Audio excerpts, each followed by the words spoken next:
हमरा लेट होता शूटिंग पे जाए के बाद। अरे भूख लगी तो हम खा ले। हाँ रहुआ चिंता मत कर।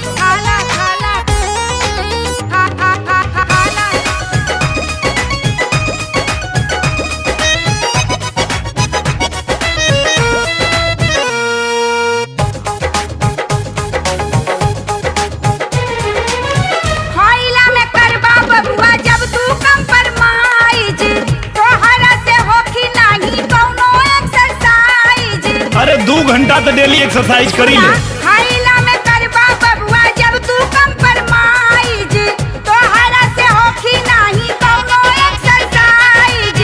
जे तू डिसा